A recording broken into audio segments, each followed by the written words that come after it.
This Thursday, January the 27th, commemorates the International Holocaust Remembrance Day.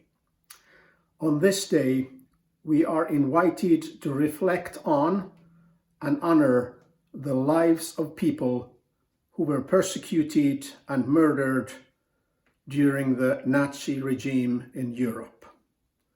Some 6 million people, including mostly Jews, but also Roma people and other visible minorities, tragically lost their lives during the Second World War. On this day, I think it is also important to remind ourselves that the ugly realities of anti-Semitism and racism are by no means a thing of the past, but are still deeply present in our society. We Christians, at different points throughout history, have been persecuted, but have also played the role of the oppressor. Both options are deeply destructive in terms of human well-being and survival.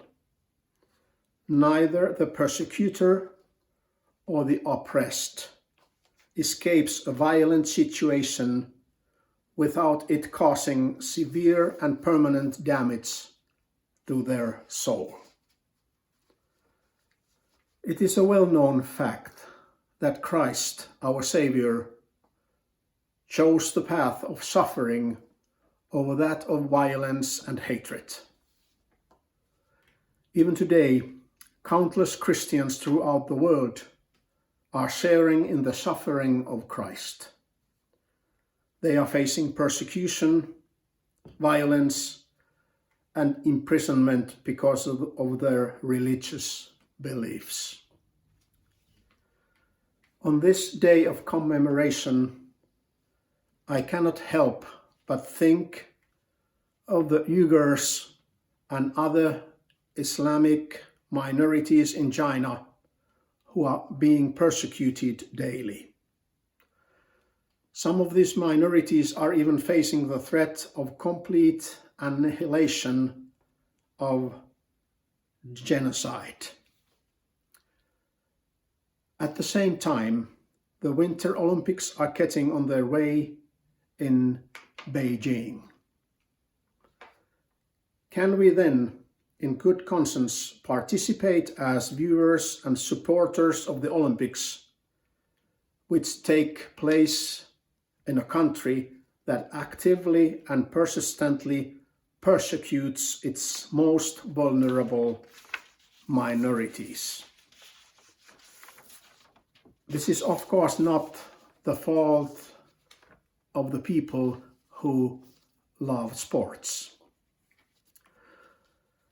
Years ago, a Jewish rabbi that survived the horrors of Auschwitz was asked the following question: how can God allow such incomprehensible evil to take place in the world? The rabbi, however, said that the interviewer asked him the incorrect question. Instead, he said, the better question to ask would be, where were our fellow humans when such horrors took place?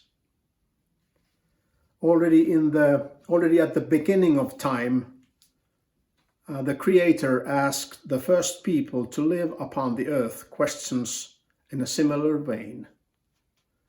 Where are you, human? Where is your brother?